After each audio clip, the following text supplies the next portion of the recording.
Po si tatay, tanungin natin kasi malapit na po ito. Ito po yung daan papunta sa kanila. Tay, pwede po ba magtanong? Tatanong ko lang po kasi sabi daw po kasi doon sa bahay nila, si Ate Bet daw, dumaan daw po dito. Hindi mo pa kilala yun, tay, si Bet? Kilala mo? Ay, nakita mo po ba dito na dumaan? Ha? Nakita niyo po kanina na dumaan? Nasaan po siya? Punta doon. Pumunta po doon? Ay, sige tay, punta, tignan ko lang kung naandun ano. Taga rito ka rin po ba tay? Saan po ba yung bahay mo? Yun dyan sa ligilid lang. Tay, salamat po ha. Salamat po sa ano. Ano po yung ginaano? Nanganga kayo? Yep. Siya papatibay daw ng ngipin niya na. Yan na po. Salamat tay. Kaya na, andito daw po. Hoy! Tibet! Saan galing? Natanong ko na kung nakita ka. Saan ka po galing, Tibet? Sa barangay. Sa barangay? Oo. Dito tabi tayo, Tibet. Baka masagasaan. Ano pong ginawa mo dito sa barangay? Nareklamo ko yung kapatid ko. Bakit? Kasi po yung nakaraang araw, nakita ko po yung kwintas ko po kasi nawawala. Mga kalingap, yan mapagpalang umaga, tanghali sa atin pong lahat. Yan, kumusta po kayo? Ayan, at dito po tayo mga kalingap sa pupuntahan ko po yung ating pong beneficiary. Na ito po yung kaibigan, asawa ng kaibigan ni Kuya Robin, yung namayapang si Kuya Robin. Na sumalangit tawa ang kanyang kaluluwa. Yan, pupunta po natin dito sa kanyang bahay. Malapit lang po kasi sa kalsada, kaya po maingay. So, siyempre, wag po natin kalimutan si Kuya Bal Santos Matubang, Ate Edna Vlog at si Kalinga Prab. Tanong po natin dito kung nandiyan po si Ate Bet. Po si tatay, tanungin natin kasi malapit na po ito. Ito po yung daan papunta sa kanila. Tay, tatanong ko lang po kasi sabi daw po kasi doon sa bahay nila, si Ate Bet daw, dumaan daw po dito. Dumaan po ba dito? Hindi mo pa kilala yun, tay, si Bet? Kilala mo? Ay, nakita mo po ba dito na dumaan? Ha? Nakita niyo po kanina na dumaan? Nasaan po siya? Punta doon. Pumunta po doon? Ay, sige tay, punta, tignan ko lang kung naandun ano. Taga rito ka rin po ba tay? Saan po ba yung bahay mo? Yun dyan sa ligilid lang. Tay, salamat po ha. Salamat po sa ano. Ano po yung ginaano? Nanganga kayo? Yep. Siya papatibay daw ng ngipin niya na. Yan na po. Salamat tay. Yan, at nandun daw po may pinuntahan. Kasi nabalitaan ko po kasi na nagpapile po kasi yun sa barangay. Kaya titinan po natin kung nandun po. Hoy! Tibet! Saan galing? Buti natanong ko si tatay. Natanong ko na kung nakita ka. Saan ka po galing, Ate Bet? Sa barangay. Sa barangay? Oo. Dito tabi tayo, Ate Bet. Baka masagasaan. Ano pong ginawa mo dito sa barangay? Nareklamo ko yung kapatid ko. Bakit? Kasi po yung nakaraang araw, nakita ko po yung kwintas ko po kasi nawawala. Nung pong kasi nawala po ako sa Wisyo, yung time na nawala na po ang memory ko, yung kapatid ko pong lalaki ang pumapasok do sa kwarto at hinahanap po nila yung resibo ng alas ko, saka yung yung kwintas ko po nasa loob ng wallet ko. Wala na ako sa Wisyo. Tapos ngayon nung May 4 po yun, last month. Tapos nung May 4 din po yun, dinala nila ako sa ospital. Tapos ngayon, nakita ko po nung isang araw yung resibo ko. Pinagpa-juice ko na nga po yun kasi sabi ko dito na kailangan ka, wala naman akong witness. Baka nakuha lang na kung Baka mali yung hinala mo, mahirap man baga magbintang ano. Pero ngayon na na siya talaga. Opo, kasi nakita ko po doon sa Facebook, may nag-post na pangalan ng kapatid ko po. Tapos yung item, yung kwintas saka letter B, pendant. Tinignan ko po ang pangalan, sabi ko. Tapos tinawagan ko po yung tao na nag-post sa Facebook, nagalabo. Ngayon, kahapon po kinuha ko po yung resibo. Ngayon po pumunta po ako sa barangay. Pumunta po sa barangay. Ngayon galing ka po sa barangay ngayon talaga. Tinatawag ko yung kapatid ko. Nagharap na po kayo? Nagharap po kami. Hindi po siya umaamin. Sabi ko nga po, imbis na tulungan po niya ako at magmalasakit sa ako. Ganun po ang ginawa niya sa ako. Kapatid ko po yun. Yung kapatid. Ano po yun? Yung sinasabi niyo po dati ng last vlog na natulungan nyo ng sobra yung kapatid mo na po na yun? Ayun po yan yung hanggang ngayon nga po, ganyan po ang ginawa sa akin. Sa tingin mo ate, ba't nagawa niya sa'yo samantalang hindi ka naman nagpabaya sa kanya dati nung time na maganda pa yung buhay mo na nasa ibang bansa ka? Bakit sa tingin mo nagawa Hindi ko niya? nga po alam kung bakit gano'n ang ugali ng kapatid ko yun. Pero halos intindihin ko nga rin po siya hanggang ngayon kasi sa sobrang hirap din po ng buhay nila, siguro po nagagawa niya yun. Pero mali ang ano ko po ay mali naman po yung ginawa niya. Kasi nung time pong yun, may sakit ako. Wala ako sa sarili. Sinamantala pa yung pagiging ano mo, yung pag nawala sa Tapos sarili. kanina po sa ano, hindi pa po niya inaamin na sa akin, hindi daw po sa akin yung ano, yung alahas. Napulot lang daw po niya sa harap ng gate ng bahay namin. Ay siya, grabe ano. Naano ako sa'yo ate Bet, ano kasi dati naganda ng buhay mo. Tapos ang dami mo natutulungan mga kapatid mo. Tapos ngayon parang sabi ko nga dati na back to zero ka ngayon, ano? Hindi ka ba naninibago ate Bet ngayon sa buhay mo na Para po naninibago ako kasi ang hirap din po mag-adjust. paano po ngayon yung Lalo tinitira na po, mo? lalo na po pag wala kang pamilya, wala kang mga kapatid na sumusuporta sa iyo. Ibang tao po yung tumutulong sa akin, yung tinitirahan ko po. Tapos sa halos wala na po akong makain ngayon. Puro maasa na lang din po ako dun sa nag-aalaga sa akin. Halos gulay araw-araw po, wala po talaga akong pambili. Wala po kasi akong hanap po. Naniniwala ka ba ate Bet sa ano, yung kasabihan na nasa huli ang pagsisisi? Ngayon po ba may mga times na nagsisisi ka talaga? Ano mo yung mga pagsisisi na mga naisip niyo po? Ang iniisip ko po na pagsisisi sana po, kahit pa paano nagtabi din po ako sa sarili ko. Totoo naman yung sinabi ng mga ibang viewers, ano? Oo naman po. Oo. Oo naman po. Talagang kailangan mo magtabi. Sa sobra kong tulong ko, hindi ko na po naisip yun kasi nung time na yun, siyempre meron ako. Oo. Kaya tumutulong naman po ako sa Kaya nga, buti sana kung buhay pa yung asawa mo, walang problema sana po, ano? wala na rin po ako nanay tatay. Kaya nga, kumbaga ano na ano.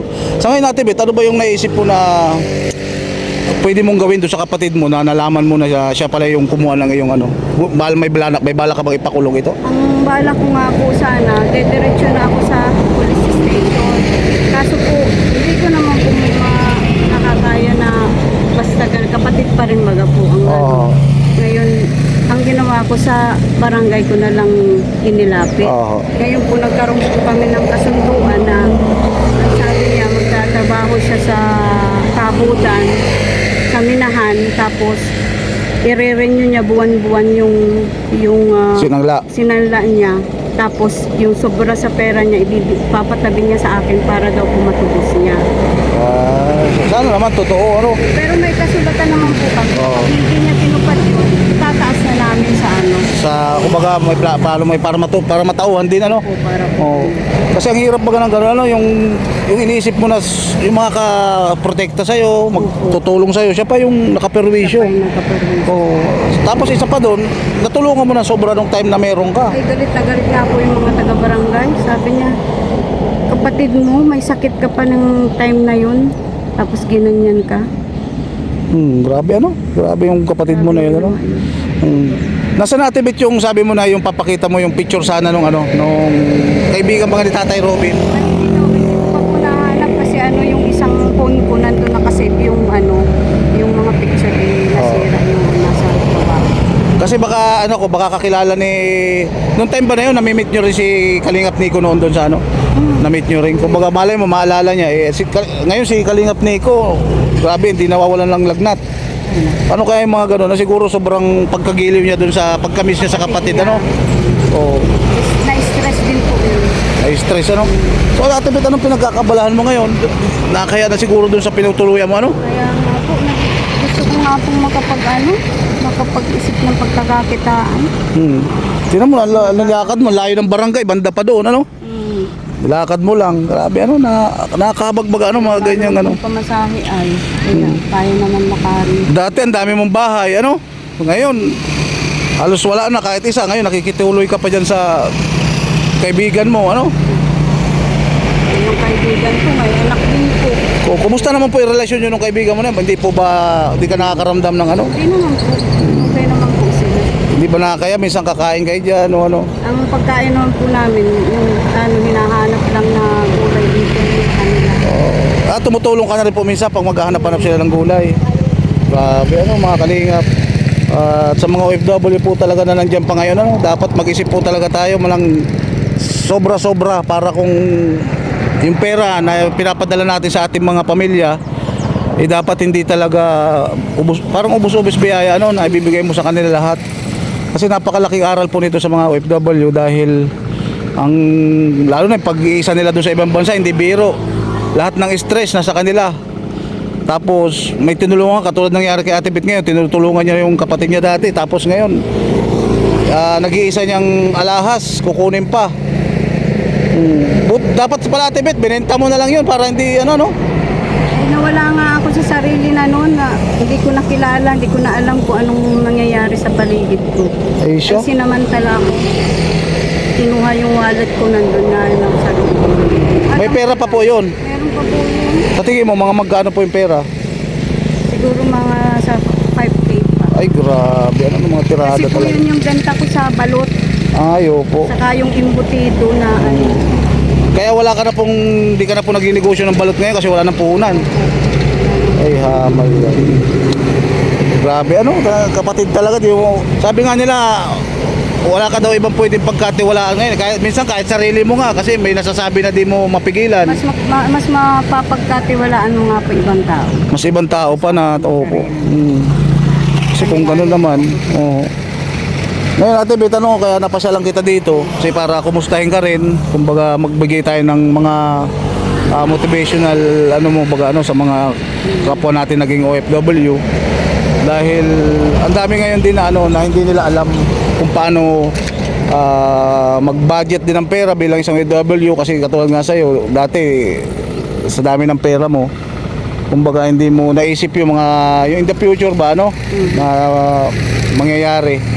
Katulad ngayon, walang-wala ka na ngayon talaga. Pero kumusta naman po yung pakiramdam mo ngayon, yung pagka, di ba na-aksidente ka nga dati? Okay na po yan, may wala na yung tahi? Ay, wala na. Ay, meron pa rin, bakat pa rin siya, ano? Pero masakit pa rin po yung ano, yung laman niya sa loob. Oo, masakit pa rin yung laman, ano po? Pag kinahawakan mo, masakit? Oo. Sakit siya. Grabe, ano? Yung mga kasabayan ko doon sa ano, hospital, nalaman ko ano, yung mga namatay. Ay, siya? Yung isa na bulag namatay. Kaya sabi nga po ng doktor ko, maswerte ka, ikaw ang normal na ano, na naoperahan ko at nabuhay. Sabi nga ng doktor. Grabe, ano? Puti. Tingnan mo si Kuya Robin, di ba ka nakaligtas? Oo, dahil hindi niya agad, di ba sabi mo nga dapat inoperahan agad yun? Operahan agad. Oo, katulad nung nangyari sa'yo, ano po, hindi na pinatagal. Sa tingin mo, may lapses skin doctor doon kung tutuusin? Meron.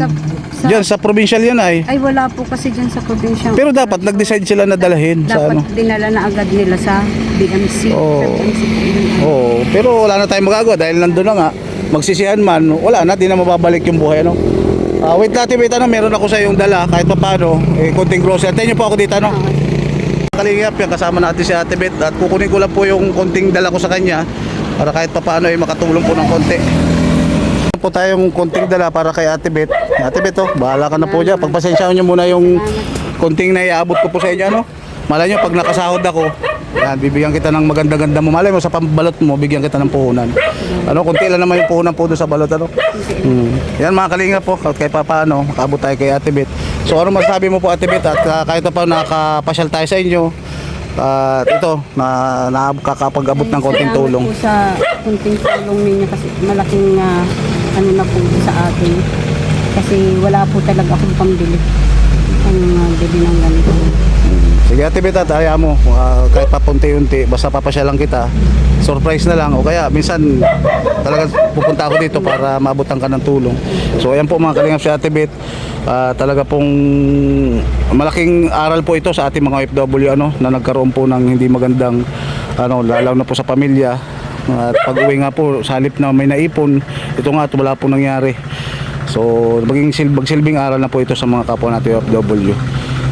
Kailangan po mag-impok, magtabi para po sa sa inyo pong sarili, lalo na po kung may edad na po kayo. Ate Bet, isa pa pong mensahe para sa ating mga OFW. Para po sa mga OFW, wag niyo na po akong gayahin, sabi ko. Tuwa naman yun. Po, kasi po talagang mahirap po nang walang ipon pag umuwi ko ng Pilipinas. Lalo na wala ka na ibang kinagkukunan, ano po.